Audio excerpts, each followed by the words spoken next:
You are now listening to the Counterflow Podcast, a place for dissonant voices and unapproved opinions. You get split in fucking half, till I call the hologram graph. But I am the center inside the placenta of math. You clash with cyanide gas and die fast. Rhythmical equivalent of solids, liquid and gas. We smash your sinus with the power of Lord Titus. But I am the virus inside of the iris of Cyrus. Here is your host and humble narrator, Buck Johnson. What's up, you guys? Welcome back once again. Thank you so much for being back with me here this week on the Counterflow Podcast. You're going to be rewarded with a wonderful discussion, one of my favorites. And I've got Father Turbo Qualls here. What a great discussion. It's so great, in fact, that at the end, as you'll hear, we both end up saying, wait, we need to do at least a part 2 of this because there's so much that we didn't get to, although I felt like we got to some really important topics. I have to agree with Father Turbo. We didn't get to enough topics, so there will be a part 2. That's a good thing. Part 1, though, I do think you'll find it edifying and enjoyable. So let's just get to it. I don't want to spoil what even we get into. As you can tell by the title of the show, at some point, we're going to get into the humility it takes to understand and see what in the world is going on around us. Obviously, over the last few years, some of us are waking up to understand the true evil nature of some of these things that have happened to us, but we're not quite there yet, even me, myself.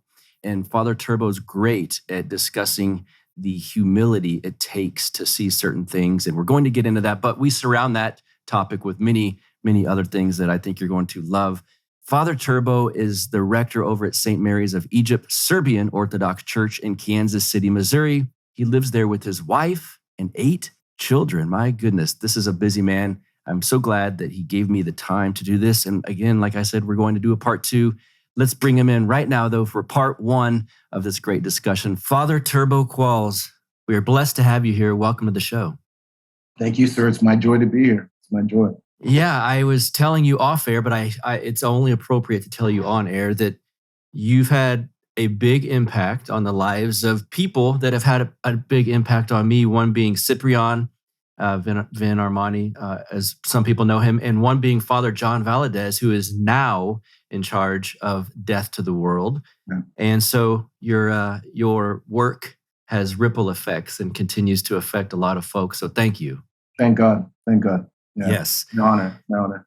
I have so many things to ask you about, and I know there's not enough time to get to all of these things. I could go on for hours and hours and hours. So before we get into some of the things we can talk about today, for those who don't know about you and who you are, give them a brief explanation of what Father Turbo Qualls does and where you came from, and we'll get into all that. Sure. So I am the priest, the rector at St. Mary of Egypt, Serbian Orthodox Church in Kansas City, Missouri. Kansas City, 2 states, 1 city. We're on the east side of Missouri. We have a parish here. We have an Orthodox classical school here, where we were blessed to be able to, as St. Theophan Reclus says, of all the holy works, the education of children is the most holy. So we have a school here where we provide not just for our parish, but any who are looking for not just a classical education, but formation. And we do that. We're fighting barbarism, where we are laying the foundation for the future as long as the Lord would tarry. So we do that here as well. We have a farm here. We have George Washington Carver Farm, urban farming, where we produce a lot of food. Thanks be to God. We have a monastic community here, the St. Elizabeth Sisterhood. So we're trying to manifest the fullness of the Orthodox faith, showing that the grace of God can blossom in even the toughest of situations, So that's what we do. I've been the priest here since 2018. I was the deacon here prior to that. But prior to all those things, I was a caseworker at a nonprofit here, Reconciliation Services, which was also at one point in time connected to the parish. And so I was a caseworker here, doing emergency services. I ran a trauma therapy and depression support group for men and women. So I did that. My education is in addiction counseling, on top of my theological education. So that's the work I was doing in the area, in the neighborhood here before taking on my pastoral ministry. So it's just layers, everything kind of builds. So still do that.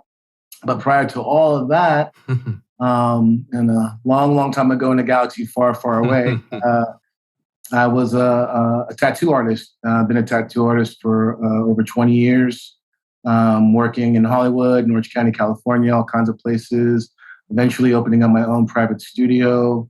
And that's really where, I guess, the kind of intersection between all the things that make up my life, subculture, the meta culture, right? Because there's subculture, and the meta culture of the church, all those things kind of met in my time in the tattoo industry. And, as people have said, I was kind of like an armchair therapist, armchair preacher. Yeah. It's like that.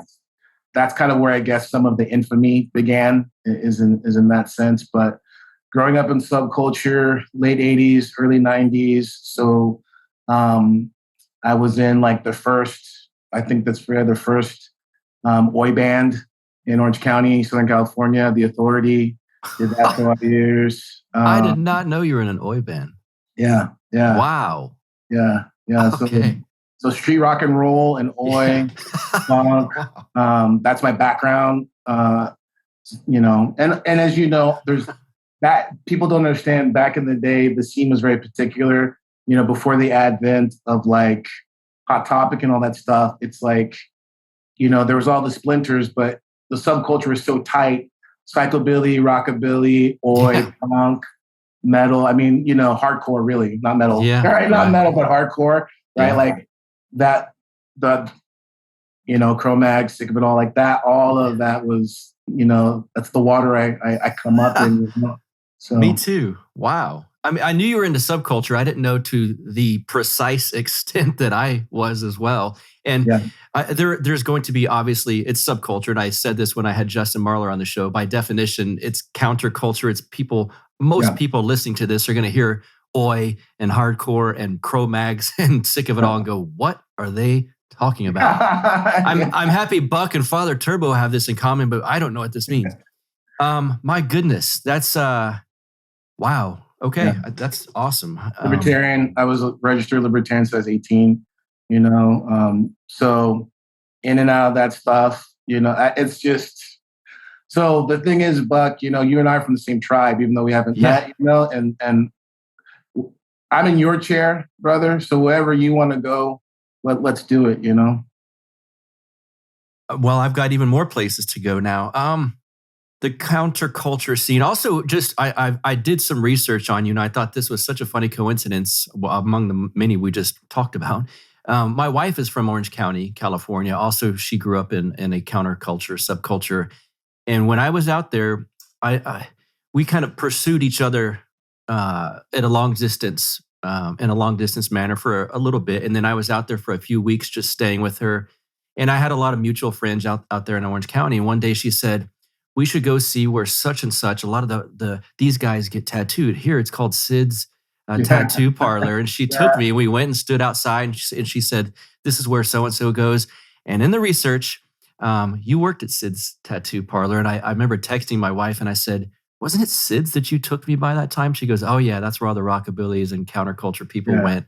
And I said, that's where Father Turbo worked. And she said, now that I think about it, that makes sense, because there was some sort of Christian affiliation with some of the people there that she kind of remembered. Can you talk about how that was happening?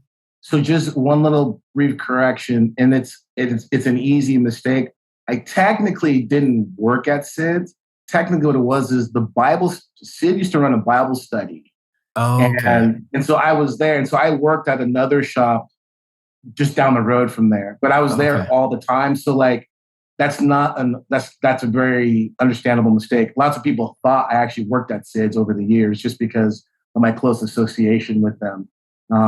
But technically, I worked at another shop down the street. But I was there at the Bible studies for a long time, and so really, Sid has a huge part of it because Sid and Rude Rob and another guy Chris, all those cats, really were very pivotal for me because it gets into this whole story of trying to find, I guess, where you fit in regards of coming out of not necessarily subculture, but some of the more seedier aspects of it. So like needing to find a place spiritually. And so they were that kind of on-ramp for me to really be like, well, how do I work this out? Because as a lot of people may or may not understand, now again, I'm not trying to harp on you young kids, God bless you, but subculture just wasn't kind of, a fashion thing. It formed your worldview, everything, you know what I mean? Yes. And so to enter into this quote unquote Christian space was really tough, especially back then. Yep. Like now people don't even think twice about it, but back then it was really tough. And so Sid's Parlor was a huge transition for me. And when Sid discontinued his Bible study, that's really not the only thing, but that's a big portion of where I picked up mine.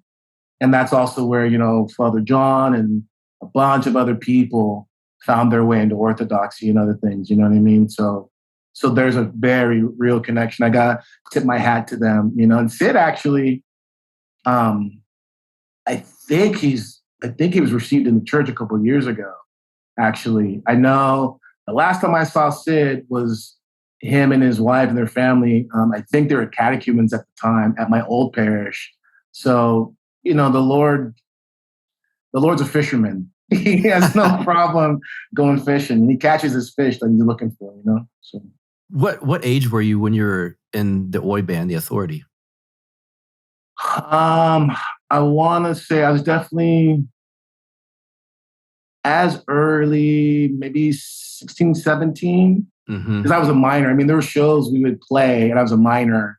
It was just tough. You know what I mean? Yeah. But yeah, like starting around that time, 17. Yeah. Getting up into those years. Yeah. And there's people, this is just an aside, there's people listening, if they look up Oi and figure out this is skinhead punk rock kind of thing, and they say, well, this guy's black. How's he a skinhead?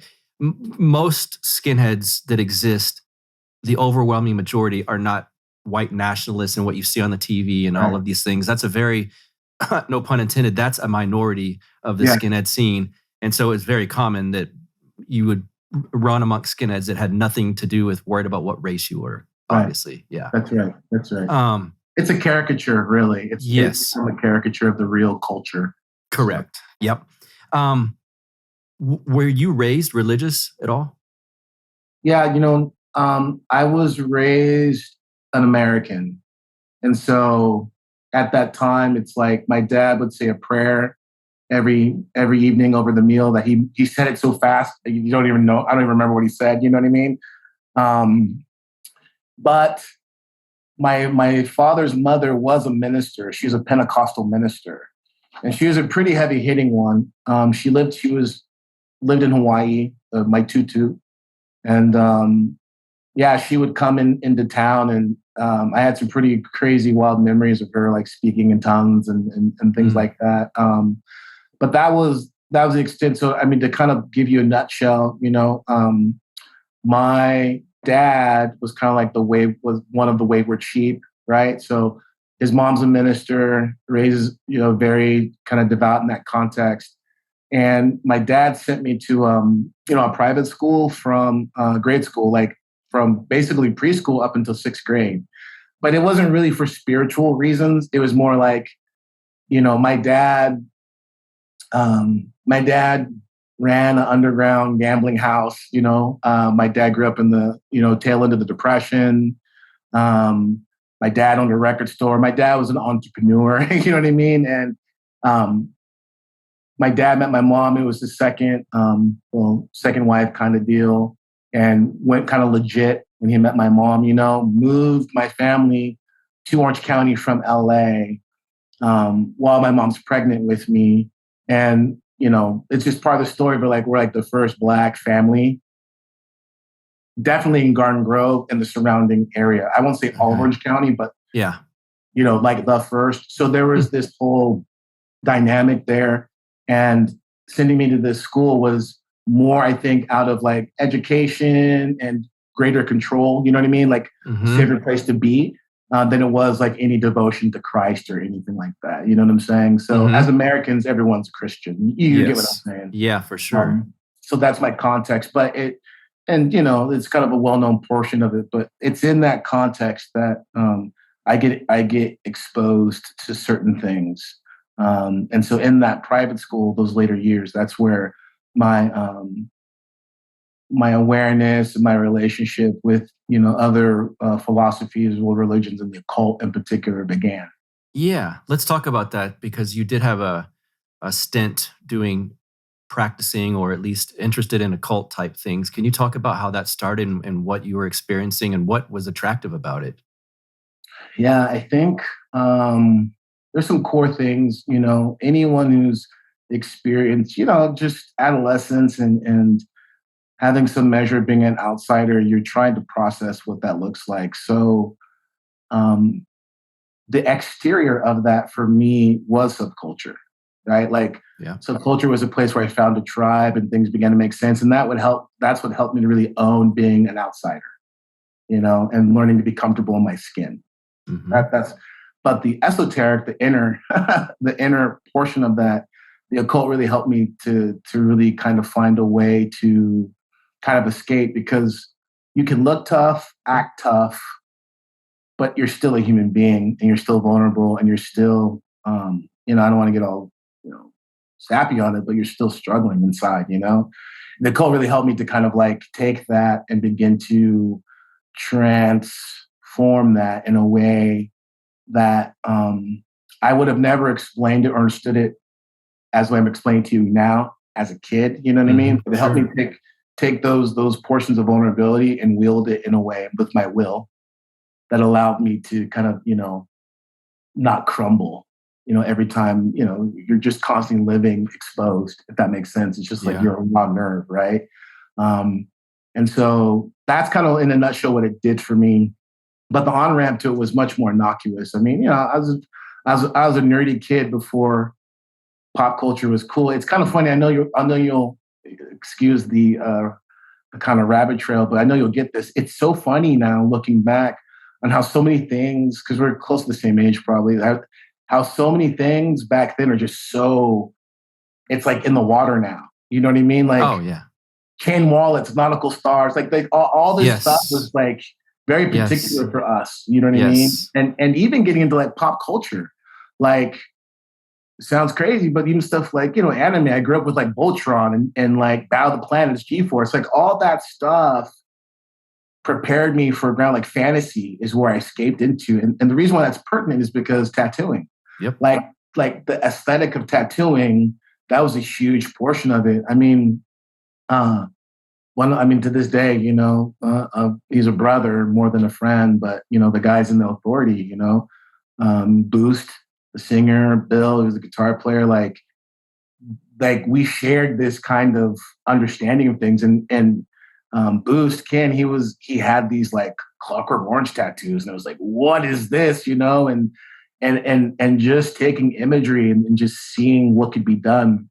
I mean, we connected in regards of animation, because and animation is a whole portion of it. Like he was trained in animation, and he brought me in a couple of times to his animation school, and all of that fueled this kind of understanding of fantasy, which is important, because people got to realize there was no internet. You couldn't get on. Right.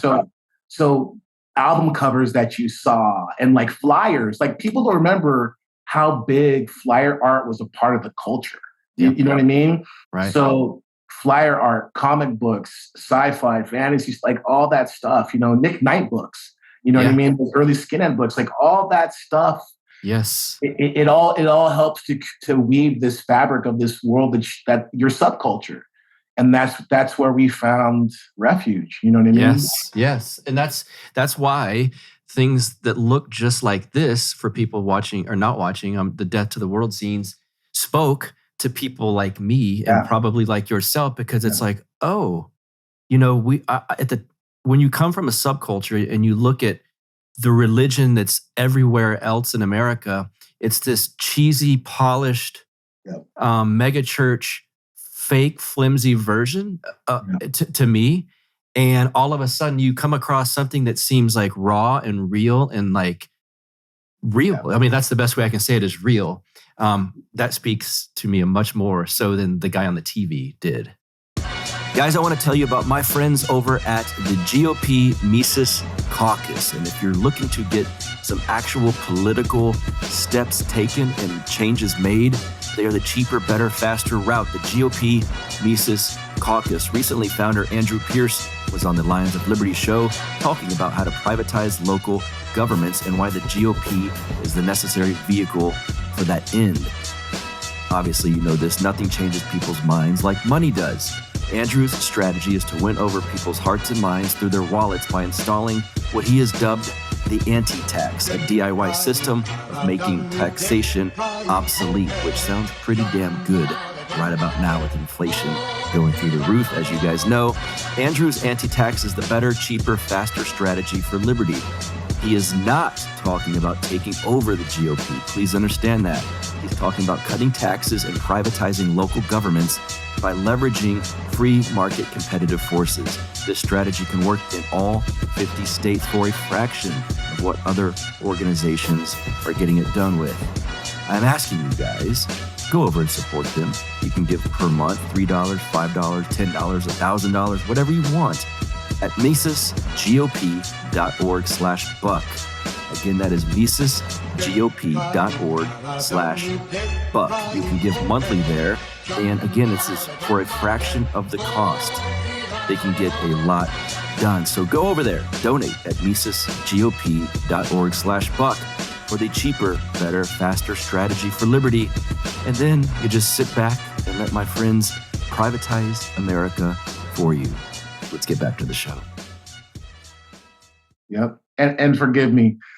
I think everyone who knows me, if they hear this, they'll chuckle at it. I've always been a closet goth too. Okay. Yeah.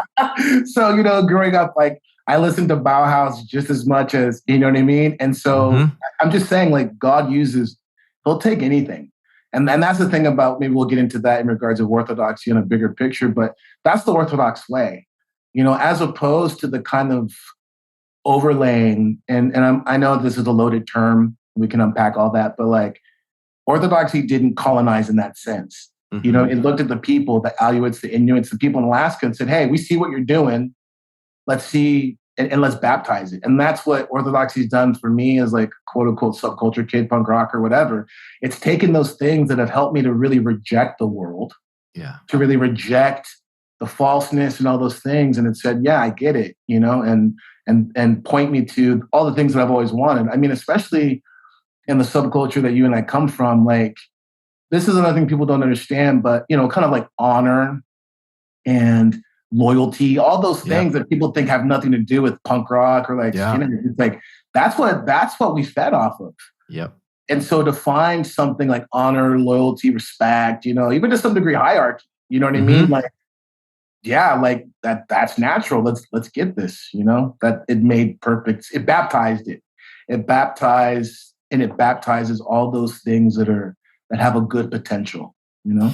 Did you, speaking of that, did you feel, and I asked Justin this too, because maybe it's different for each of us that came from these backgrounds, did you feel a love and a connected feeling with like a brotherhood within your counterculture, like the band and everything and your friends at the tattoo shop, all of it? Was there a deep love with some of it? Look, I still do. Okay. Like, and again, we're going to cut through a lot of stuff, and if we need to unpack it, we could do that. But like, that's my tribe. Like, what people don't understand, and it's just a reality. I know that when we talk about race in this time, because of the wokey stuff, all this stuff, it's tainted some things, and but I just want to bring a little bit of a corrective. People have to understand that for me in the 80s, and like, you know, this is a reality, like war was a big thing, but people don't know what that is, like war skins, like that, like it was a real thing. It was a real thing at the time. And for me, it helped me, like I said, to be comfortable in my own skin. Like I learned to not see myself as like the only black guy. Like it wasn't a thing. Like it became my tribe.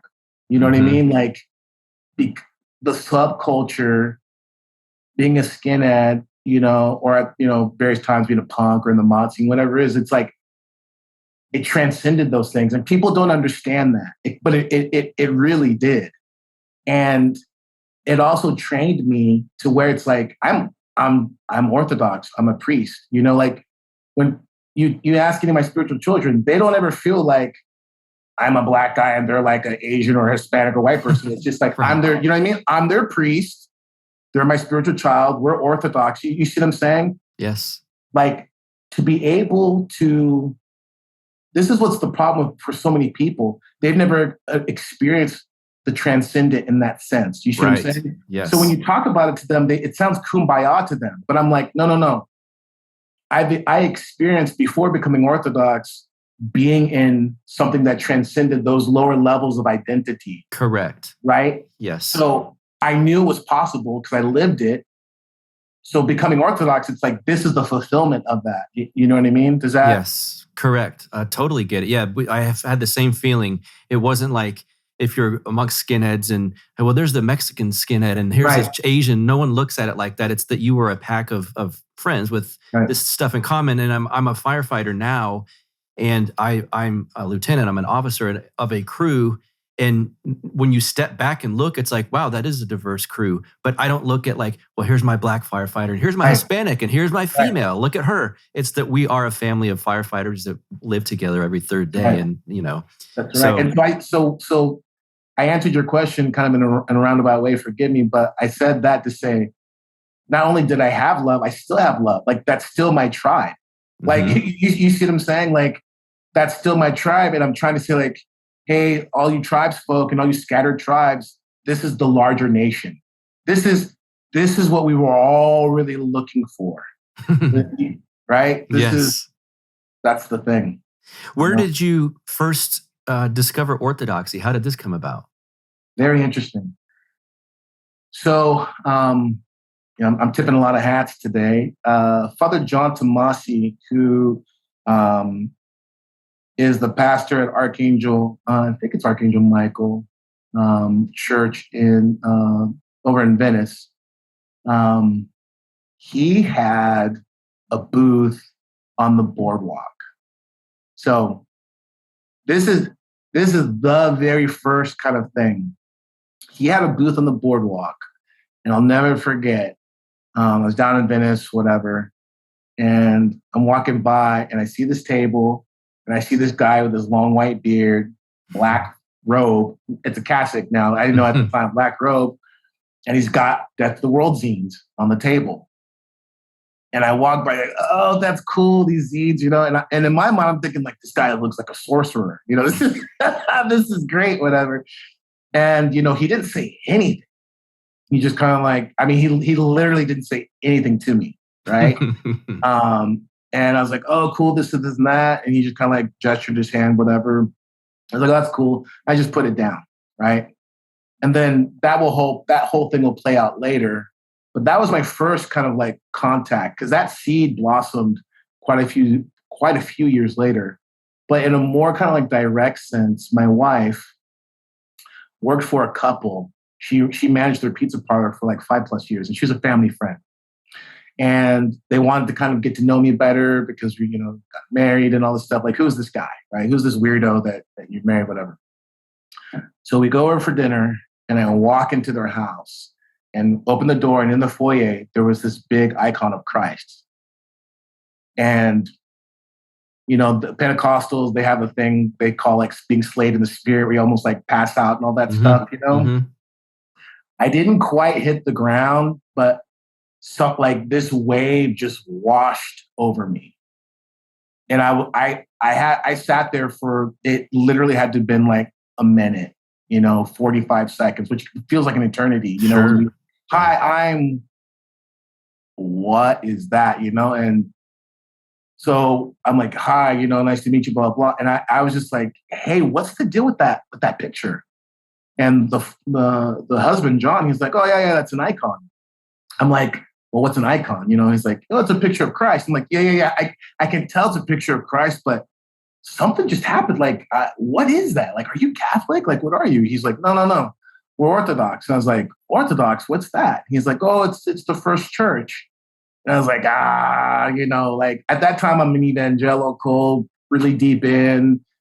I got more, kind of Baptist ideas than I do ancient Christianity, obviously, you know what I mean? And I was just like, oh, this just seems Catholic or whatever, but something's going on with that. So the whole night I'm a really bad guest because I don't really want to talk about anything but that picture. Yeah. You know what I mean? So at the end of the night, he's just really nonchalant about it. And that's another thread, by the way. All these signposts, it's these guys, Father John Tomasi, his name was John Ibram. They were all very nonchalant. None of them were like, oh, let me run this down your throat. It was just like, hey, and for me, that works. For me, that worked. And so at the end of the night, he says, listen, my father-in-law's a priest. He has a friend who wrote this book. Just take the book. Here, take it. And it was a book by Father Anthony Colnares. It was called Introducing the Eastern Church. So I took that book. I read it in one night from cover to cover, just like, boom. And I was like, this is crazy. And the crazy thing about it was all the stuff I didn't disagree with, if that makes sense. Like all these things that I was taught was wrong. The Mother of God, prayer to the saints, prayer for the dead, like all this stuff. But the big thing was the icon. And so obviously it makes sense because I was a tattoo artist. I was a quote unquote Christian tattoo artist. I mean, it made sense, but it was so much deeper than the psychological association. It hit me at my core, So that's really the point where I go like, okay, because from that point on, I was like, man, icons. And it was about 2 weeks later, my wife was, maybe even less than that. My wife was at a, a garage sale. And she comes home. She's like, hey, check this out. Aren't these those pictures you're kind of like into now? Whatever. Icons. And she had like a box of like 3 or 4 icons. Wow. And I was like, whoa, yeah, totally. And I just put them up and I had no idea what I was doing, but I started to try to pray with them. Now, the other part of this is all really, the one thing I do know, this has to be on the DL because I know that this is too Catholic for my pastors and the circles I was running with. So I had this kind of underground, kind of practice that was beginning to develop. And then from that point, the next step was I started putting up icons. I started trying to draw them, but I put them up in my booth at the tattoo shop, and it just kind of like built from there, When did you go back to figuring out or finding death to the world? So that happened basically after it was clear that I needed to convert. It happened after I shut down the Bible study. Because as you probably know, I began to run a Bible study, had ran this Bible study for a couple, years, and it grew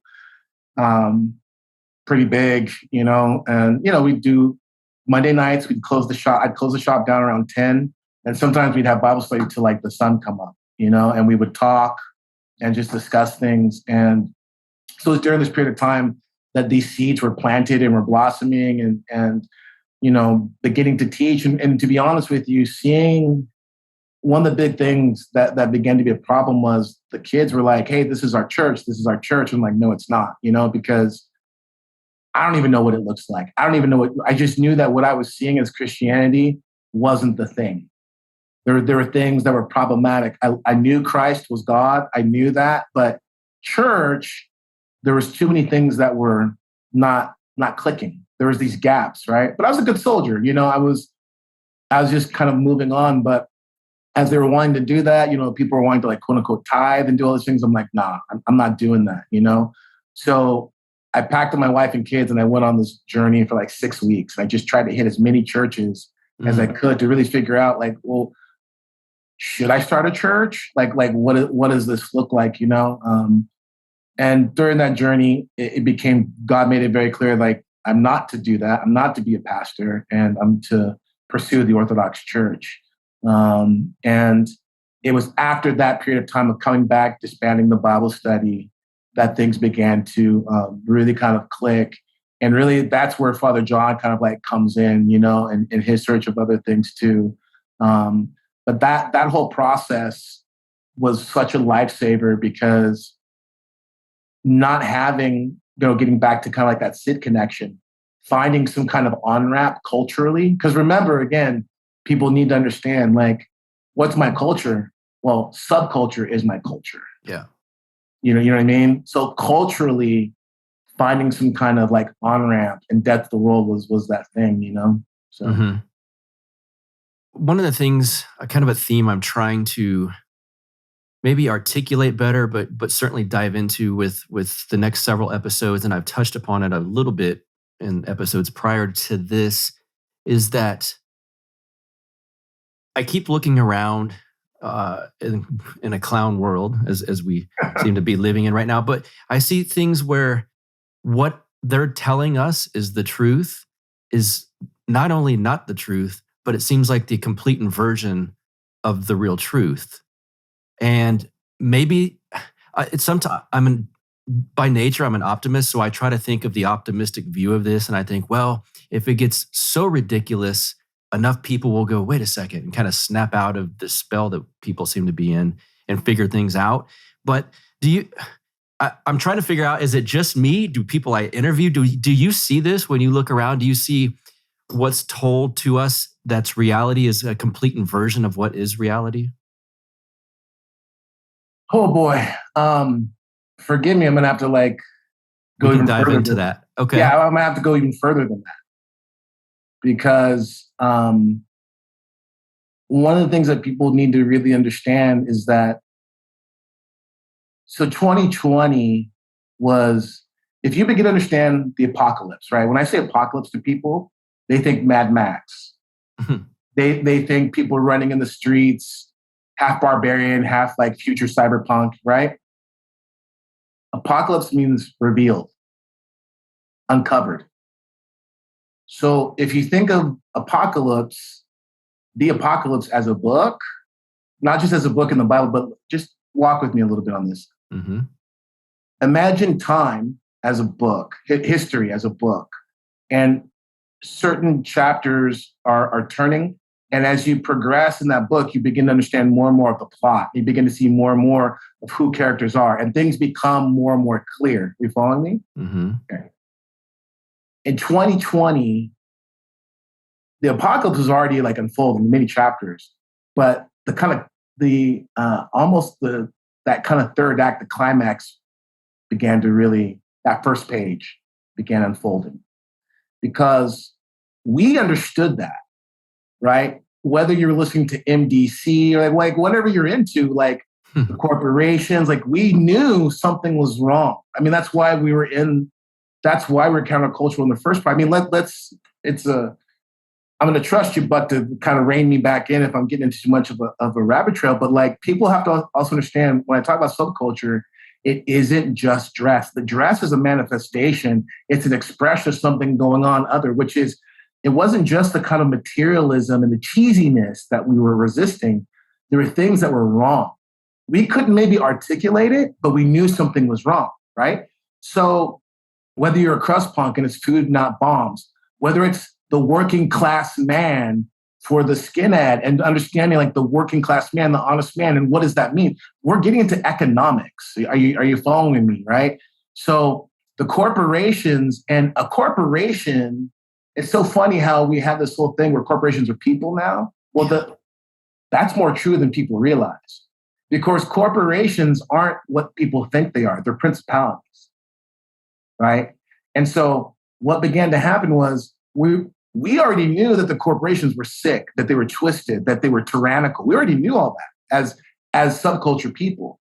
The world is beginning to they're showing their hands for what they are. Are you following me, right? So, So what all that's happened is things that were implicit are now becoming more and more explicit. Things that were whispered are now being said out loud. Yeah. That's all that's happened.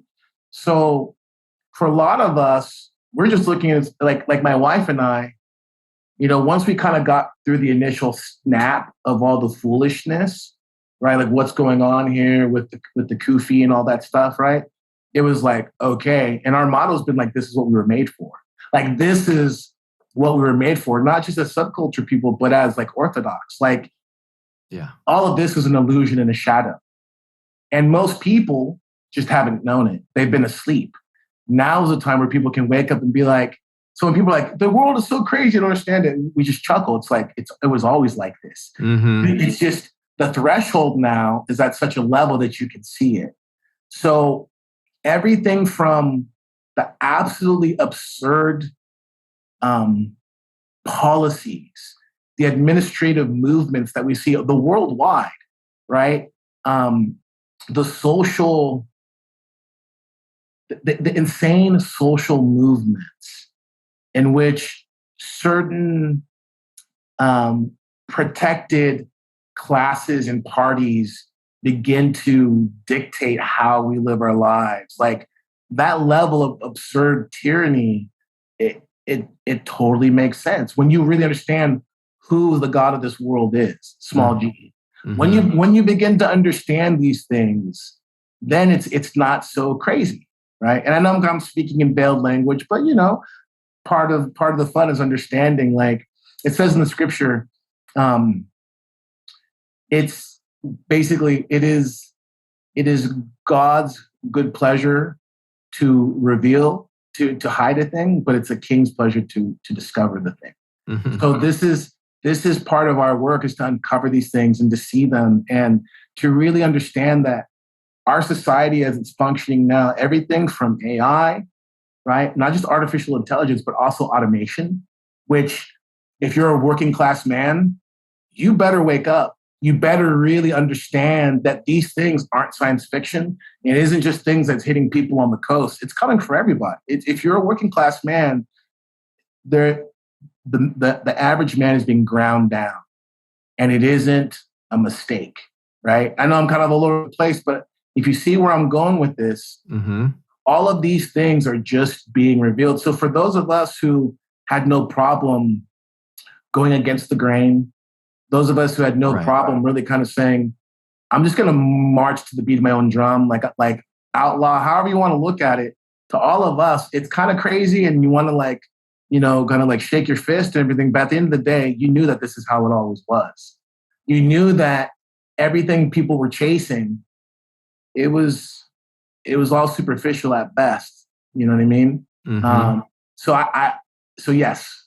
And I think that this is really what we're seeing now is really what people need to understand is a huge fork in the road, not just for our country, but really for humanity. Because here's the other thing. People need to understand this, right? Because I grew up also, in my adolescence listening to Coast to Coast. I don't know if you ever heard Art Bell, right? Art Bell, yeah. Like all of that stuff that I listened to in the 90s, it's all, everything that people talked about, it's happening now. It's coming to fruition now. Like seeds are blossoming now. Plans are not just, they're no longer plans, they're being executed. They're happening, right? Is that, you follow what I'm saying? Yes. I think we have a lot of in common. I can tell just by little words that you use and references. One of my favorite sponsors is back with us here on Counterflow. That would be Texas Scorecard. Anytime you want to find out anything that's going on in the Texas political scene without a bad propagandized media narrative, just visit Texas Scorecard. They were founded in 2015 by a former Ron Paul congressional press secretary. They're Texas-based, they're a Texas-focused counterculture media organization. They've got so many cool things over at Texas Scorecard. Lots of podcasts, videos. Actually, I was a part of that. You can find a video there of me being interviewed in the Texas Scorecard studio. They've got live programming. They've got a print edition. They've got a very popular daily email newsletter highlighting the biggest stories of the day. They've even got a program to help grow the next generation of disruptors, and we like that. Their mission, disrupt statism and reconstitute self-governments. They are pro-citizen. They serve the grassroots against big government through narrative, tools, and information. They do not align with any party. I think that's very important. They work to hold lawmakers on both sides of the aisle accountable. They're a nonprofit. There's no paywalls. You guys aren't going to have to pay for any of this. The reporting is always free. Find them on all social media channels by searching Texas Scorecard. They're on Facebook, Twitter, YouTube, all of that. You can sign up for their free daily newsletter at texasminute.com. That is texasminute.com. Think about this. They support this program for you guys. So just give them a look. Texas Scorecard. Anytime you want to find out the real deal of what's going on in the Texas political scene, Texas Scorecard is your one-stop shop. Let's get back to the show.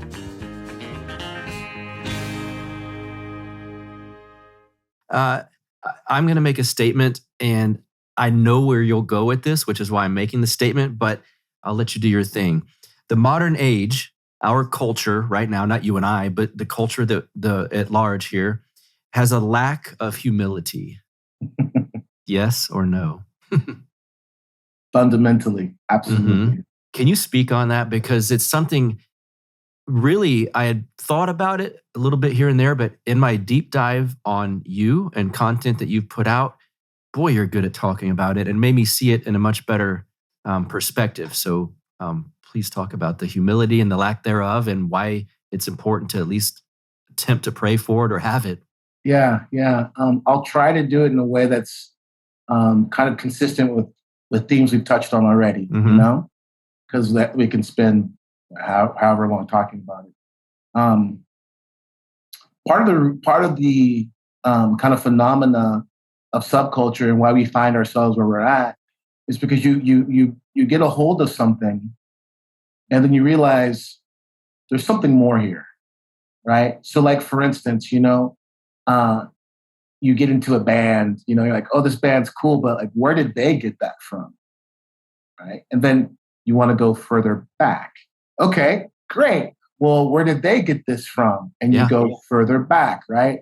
And so, people end up listening to, I don't know, Offspring, whatever. Then they start listening to Black Flag. Then they start listening to the New York Dolls, you know what I mean? And then they start listening to, you see what I'm saying? And you can drag yourself all the way back to like jazz. Like, you follow what I'm saying? Mm-hmm. But in order to do that, there has to be a measure of humility, and you have to say, I'm not at the end of the road here. I really don't know what's going on. And once you begin to say, I could be wrong, or I don't know the full picture, a whole nother world begins to open up to you. And this is really key, because so much of where people have not understood what's happening and they've dug their heels in, and I'll use the term, I don't know if we have to unpack it, but like NPC culture, right? Yes. Which is, so one of the things that you see fundamentally with the NPC is a lack of humility.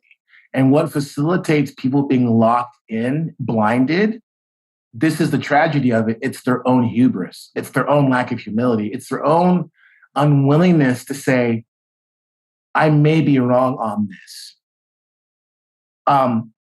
It's hard, but to say like, maybe the way I'm seeing the world reality isn't really the thing. Because as long as people double down on that, then their confirmation bias, it floods them, right? They'll be able to find all the stuff. And that is very intentional because it's a seduction. Yeah. See, pride of life is the most intoxicating drink. And it keeps people drunk. It keeps them mad with this intoxication. And that's what you're seeing. You're seeing people with a lack of humility being able to basically say, I was wrong. Something is wrong. What's next? See, everyone who's seeing through what's happened, everyone, no matter whether you're into subculture or not, whether you're into religion or not, right? But there's some common threads that I feel I can point out and be like, okay, you're willing to say, I don't know about this. You're willing to say, like, I'm not going to go along with this. There is a certain type of humility that you have to basically engage to say, like, well, I want to know the truth. You can't know truth without humility, because truth fundamentally says to you, you don't know. right? You have to say the truth. I will receive what you're telling me. Are you following me with that? Yes. And I don't know if that's where you wanted to go, but I think I wanted to say that because, forgive me, I grew up watching the show Scooby-Doo, right? And the thing about Scooby-Doo and the gang was they were always looking for the truth. Remember, there was always there's the ghost, right? But there was always someone underneath the costume of the ghost. Yeah. Exactly. Yeah. And so the whole episode was a process of finding what's the truth behind this. Are you following me? Uh-huh. And that's where everyone needs to really say, you can keep scratching your heads and you can keep saying, I don't know why people sudden adult death syndrome. I guess that's a thing. Yeah. Oh, you know what I mean? We can just pull out all the stuff that's happening. And you can keep banging your head against the wall and just be like, that's just how it is. Or you can maybe have some humility and say, okay, yeah, I fought with people. I lost some friends. I did all these things. Enough. Maybe I'm wrong on this. Have some humility and really begin to question why you're at where you're at, why your positions are what they are. And that goes across the board, right? Because I would say that's ultimately what keeps people from God as well. It is an inability to say, maybe I got it wrong. If you'll forgive me, but just give me one more quick thing. No, please. One of the things that people don't understand, and I was just talking about this last night with a couple brothers, I know this is going to be crazy for people to understand and to hear, but the guy who taught me how to tattoo, which is how I supported my family for over 20 years, was a neo-Nazi skinhead. Mm. Let that sink in. Mm-hmm. My first encounter with him was at a UK sub show in Santa Fe Springs at a club named Chex. And him and his crew jumped me and my boys. That's my first encounter with him. Right? You fast forward, years,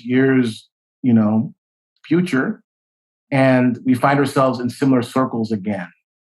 But time has passed and, I was asked hey, so-and-so wants to come hang out. We think about that. I say, whatever, I don't care, And I was in a really bad place at the time, and drugs can be a great uniter. Not a good one, but it could do the thing. Yeah, right. Yeah. So, hey, okay, whatever. So, we're partying and whatever.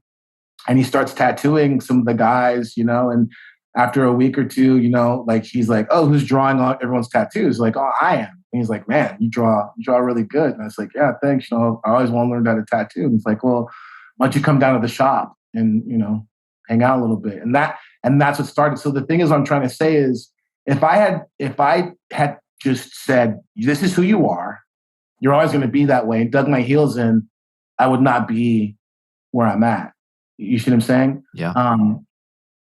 People can have an idea. People have their prejudices, right? Whatever it is. I'm going to tell you something right now. I think everyone at this point should understand, if nothing else, excuse the pun, I'm an icon for don't judge by a book by its cover. You don't know what's really going on inside someone. That's a snapshot of the same thing with God. Everyone's been given this straw man. And you started off earlier talking about it. Everyone's correct when they've seen these associations, especially, with Christianity, with Christ, this gross, fake, hypocritical. I'm with you. In fact, I'll raise you and say it's worse than you even think it is. But the trick is that's a straw man. And that's an antichrist. That's in the place of. Antichrist isn't against, it's in the place of. So the thing that so many people and people in subculture, people in libertarian circles, people who are awake to some degree, they rightly don't want anything to do with Christianity. And I would say good, because the Christianity you're rejecting, stay away from it. Mm-hmm. Because it's false. But you have some humility and open your eyes to maybe a bigger picture. Because there are those of us who not only see through everything happening, especially since 2020, but we've been seeing it because it's been going on since the dawn of time. Mm-hmm. And this chapter, this book, the pages are starting to turn real quick. They're turning real quick, and there's a lot to see now. Do you encounter people that can kind of see through a lot of what we're talking about and have a certain amount of humility, because you're right, it does take that to see through the coof business and the jabs and all of this stuff, and they get what's going on. They're red pilled to that extent. And then there's been so many people, and I am not an authority on orthodoxy. I don't know why I'm in this place sometimes, but that reach out to me now via Twitter or whatnot. God bless you.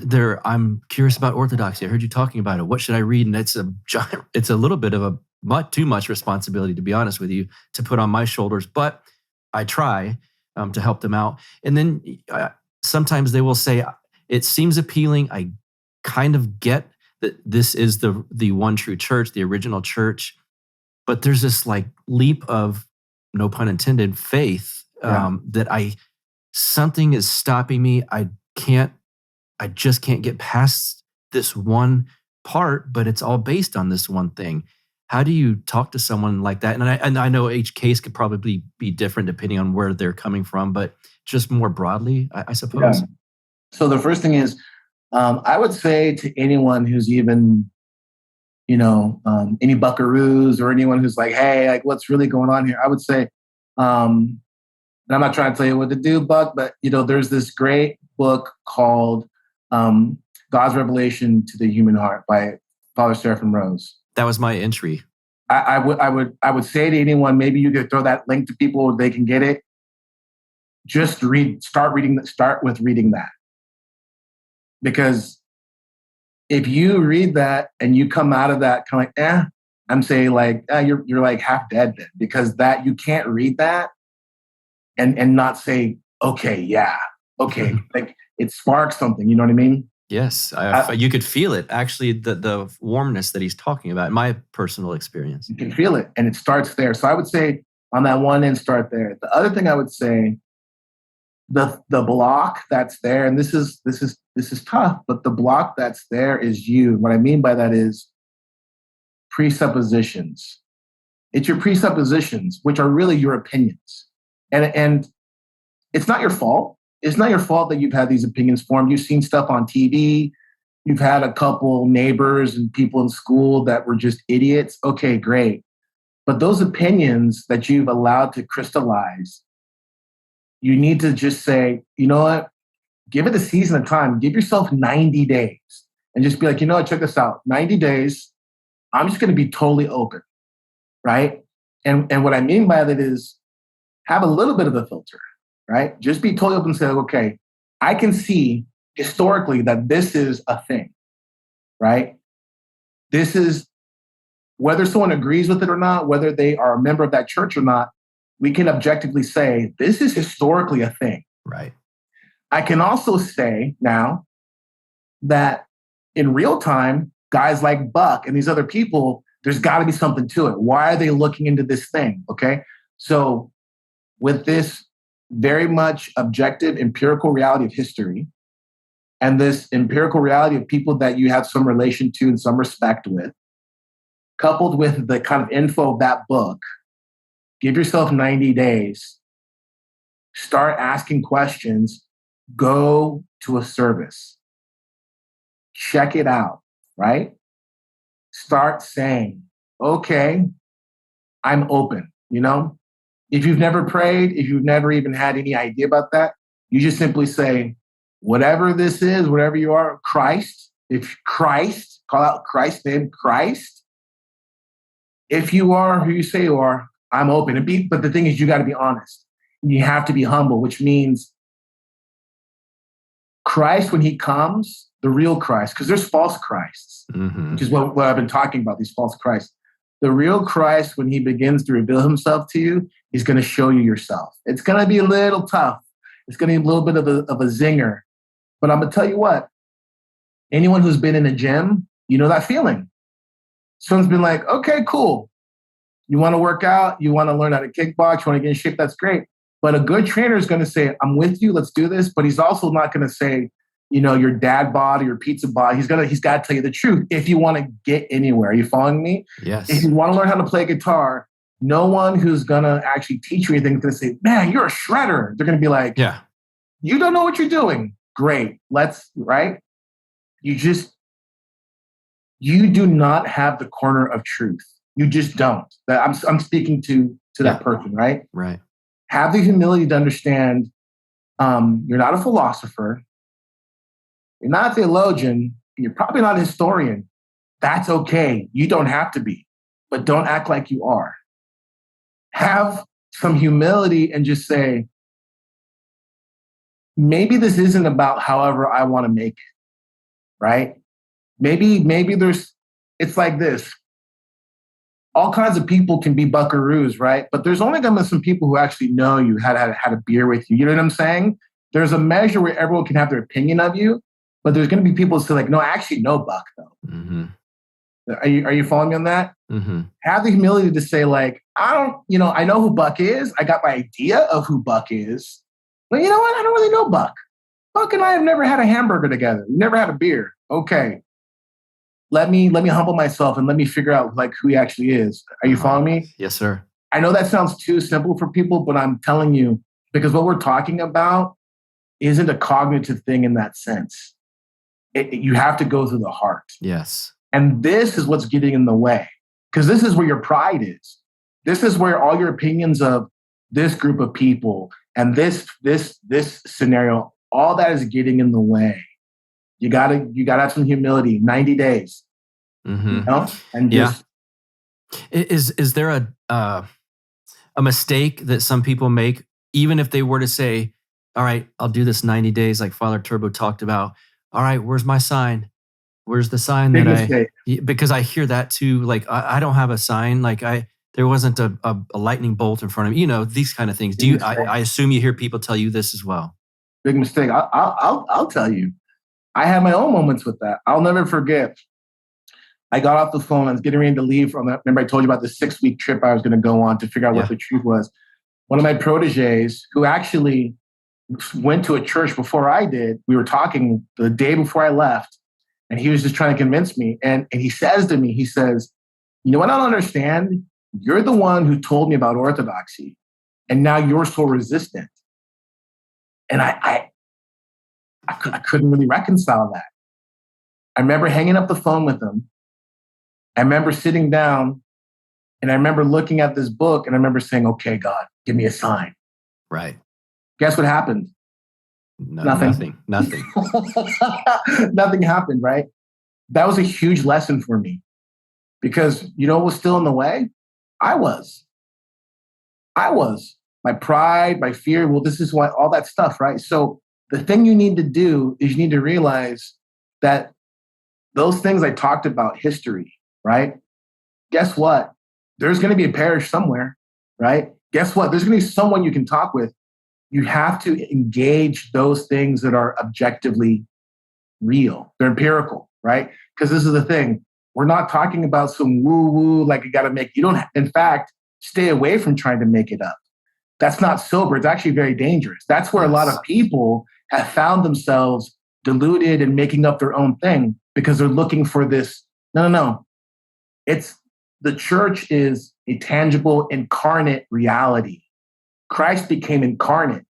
That's a huge thing for us. That's what the icon is. The icon is the proclamation that Christ was not a fairy tale. Christ wasn't some ghost. Christ was incarnate and walked the earth. And that reality, that history is found in the walls of an Orthodox church. All you have to do is walk in, stay in the back. You're going to feel it. You're going to feel it. Everyone does who goes.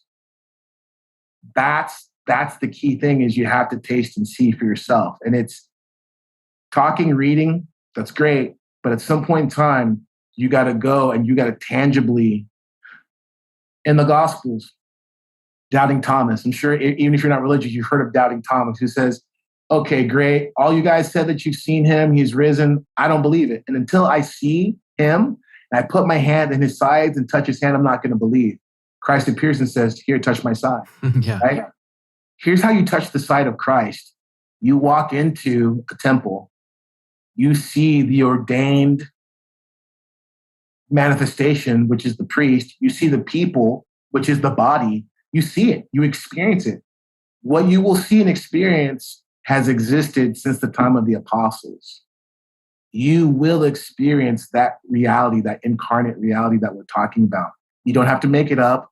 And that's the sign. If you say, okay, give me a sign, God. Well, here's the sign. What's Google tell you how to get to that nearest church? That's your sign. And then you'll see. Does that make sense? Yes, sir. It does. Yes. And I won't keep you too much, or there's just a couple of things I wanted you to speak to that I've kind of heard you speak about in some of your content online. One of the things that people, I'm looking for a sign, and it can be easy to fall into this light that people are able to find in the spiritual, not religious sects. Mm-hmm. Psychics, tarot card readings, New Ageism, and stuff like that, because I think, maybe correct me if I'm wrong, but I want to ask you, that can they can tend to prey on someone's pride and like, look, you're a good person, this kind of thing. Can you speak to the dangers of maybe almost looking for something too shallow and falling into something like that? Yeah. So if you've ever been in love, and if you're married, you understand that the reality of that love was never experienced in the good times. It was always experienced in the struggle and in the pain. A man knows his wife loves him because when he's in his darkest moment, she's there for him. She holds him. She doesn't run away. A woman knows that her husband, her man loves him because in their darkest moments, he's there. Are you following me? Yes, sir. Those seductive things, I'm just going to name some things, right? Because I'm going to name some things that are hot right now for people. Tarot, it's a hot thing for people. A lot of the New Age stuff in regards of self-actualization, self-realization, it's hot. It allows a person to feel good. But not everything people don't understand there's a difference between what's pleasurable and what's good. Yes. Because I'm going to tell you a little secret.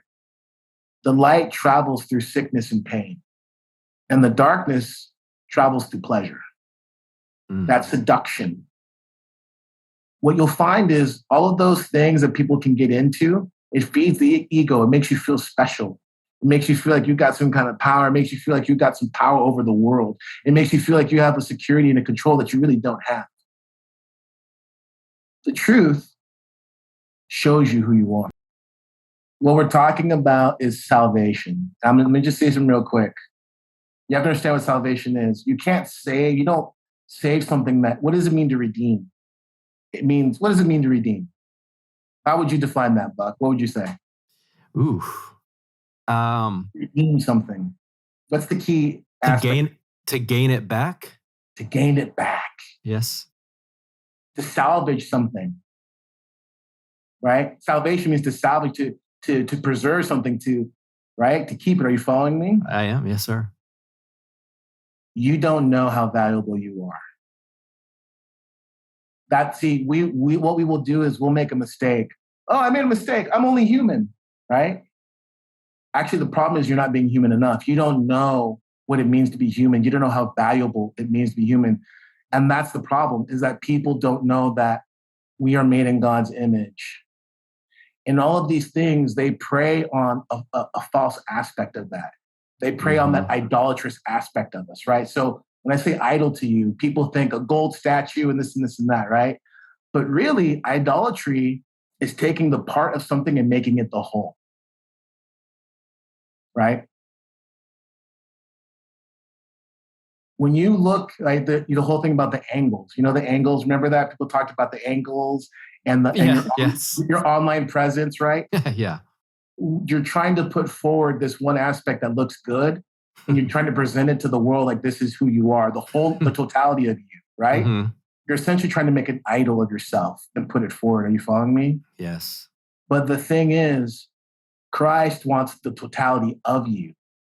And in fact, what you think is the best part, that's the fat that needs to be trimmed. Mm-hmm. And that's what these movements, tarot, all these things, they try to self-realization.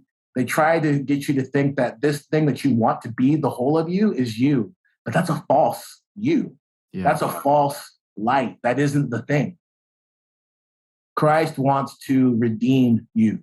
the broken part of you, the part of you that you think isn't worth anything, is actually deep down inside all of that mess is something so valuable. That's the image of God in all of us, right? So those things aren't even going to touch that. They're going to say to you, like, no, all these different terms of like, self-affirmation and like all the stuff, man. It's making people sick. I'm going to tell you something. The success I've had with people who have had actual trauma, not just like trigger warning, but like real trauma. Mm-hmm. The thing that they need to see is that there is value in them, but all of the things that they were trying to escape, like the pleasure centers, that's why people get high. That's why people, they try to find it in, multiple sexual encounters. They're trying to feed that portion of them that they think is them, but it's not. That's actually making things worse for you. Mm. The true you that they are just running from, that's what God's after. But the tarot, the crack, the coke, whatever, the man's ruin, to quote the famous tattoo, right? Yeah. Everything in that man's ruin is trying to get you to run away from that true core. And so I would just say, be careful, because you remember in The Matrix, there's that great scene where they bring Neo into the Matrix for the first time, and I think it's Switch, whatever. They're like, oh, okay, there's the woman in the red dress, the woman in the red dress. Do you remember this scene? My listeners are going to want to kill me, but I've never actually seen The Matrix. Okay, this interview's over. What are we doing? But I'm red-pilled, people. I never saw The Matrix. I just know all of what it's about and what it means. I'm a poor movie person, but forgive me.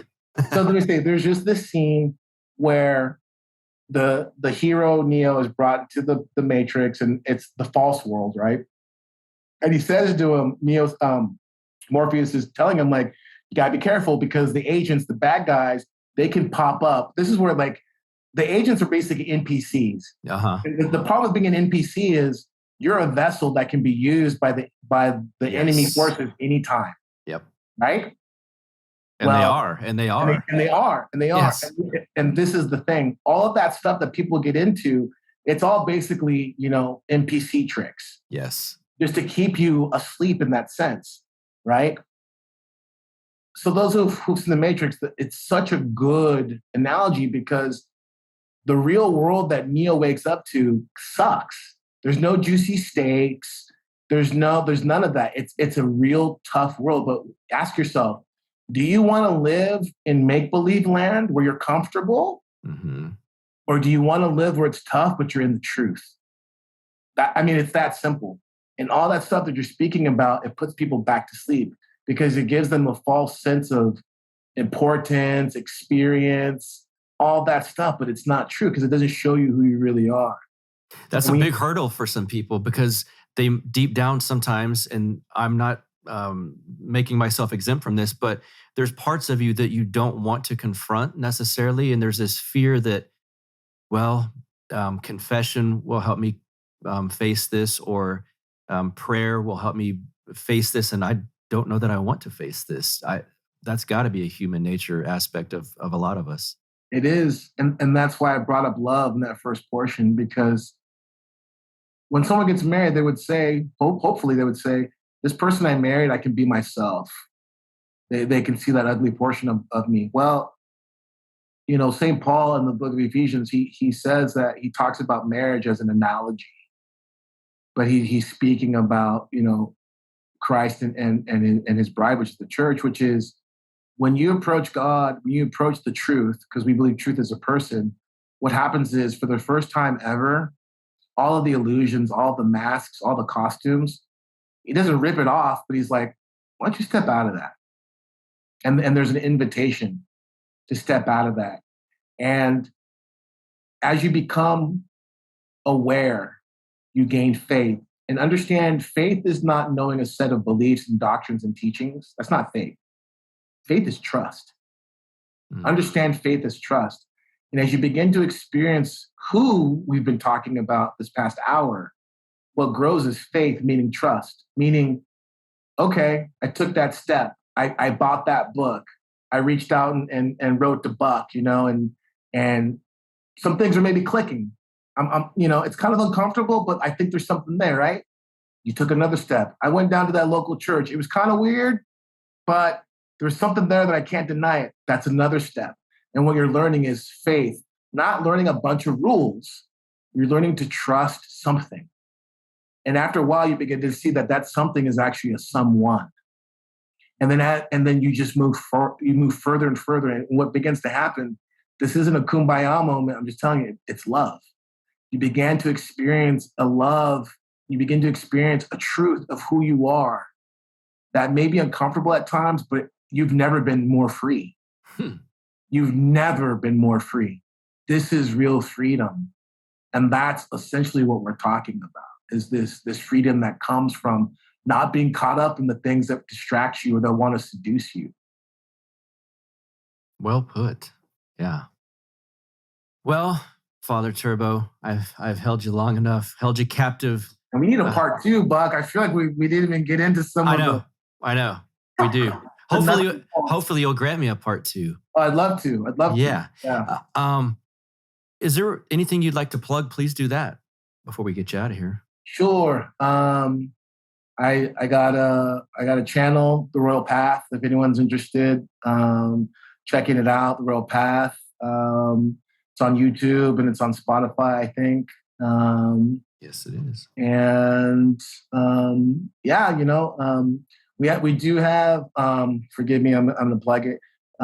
We do have the sisterhood here, and if anyone's looking for a baptismal robe, the nuns here, that's how they support themselves. Check it out. It's on our website, stmaryofegypt.net, and you can find the sisterhood page there, the Saint Elizabeth Sisterhood. It's the nuns here, and they make baptismal robes. So hopefully some of you buckaroos out there in a little bit of time may want a baptismal robe. That would be great. And as I'm off to say, if anyone has any questions, if I can be of a help to anyone, I'm an open page. I'm an open book, and that's my job. I'm here, and so if anyone has any questions about orthodoxy or even just you're coming out of the occult or anything like that, no problem contacting me. You can contact me through the page, through the website. You can contact me through the Royal Path podcast, or you can just email me, and I'm glad to just be of help any way I can. And I just want to say, man, forgive me, Buck. We had some problems with the technical stuff. That's me being an old dude. And I just want to say this has been great and a real pleasure and a real great honor and opportunity to be on your show. I love what you're doing, and just keep speaking on these things that are so key for people to know, so we can all be awake and just buckle up for what's coming down the pike. Mm-hmm. Thank you, Father Turbo. That means a lot, especially coming from you. And man, we will do a part 2. Thanks for doing this. Thanks for part 1. Yeah, let's do it. Yes, sir. Now, see, didn't that just get you ready and already anticipating a part 2? I hope so, because it did for me. And like I said, it's going to happen. Father Turbo, we got to make that happen. As for this show, counterflowpodcast.com is the website. If you'd like to watch this one and all of the other ones, of course, like I mentioned every week, I do have an Odyssey page, and you can subscribe to that for certainly when my YouTube page gets canceled one day, which it could. But until then, the YouTube page is up. Give us a subscribe on the YouTube page. Search Counterflow with Buck Johnson. You'll find it, because you don't only get these interviews on the podcast app, but strictly, exclusively on YouTube. I do live streams, and I'm going to start doing more of those, and they stay just on YouTube. They do not go to this podcast feed if you're listening to this strictly on audio. So go check it out. I've got a Telegram group you can join if you guys are into that stuff. You can follow me on Twitter @BuckRebel. But like I said, counterflowpodcast.com has all of the important links. Some of you guys even find me on Instagram sometimes. So feel free to do that if you'd like. Next week, I'll give you a hint. The topic came up in this episode.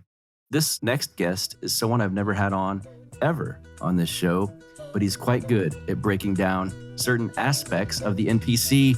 Who could it be? Who could it be? Some of you guys already know. If you don't, tune in next week. Y'all have a good one. See ya. You get split in fucking half, till I call the hologram brass. But I am the center inside the placenta of math. You clash with cyanide gas and die fast. Rhythmical equivalent of solids, liquid and gas. We smash your sinus with the power of Lord Titus. But I am the virus inside of the iris of Cyrus. Like the sound of the Counterflow podcast? Our audio production is provided by Podsworth Media. Check them out at podsworth.com.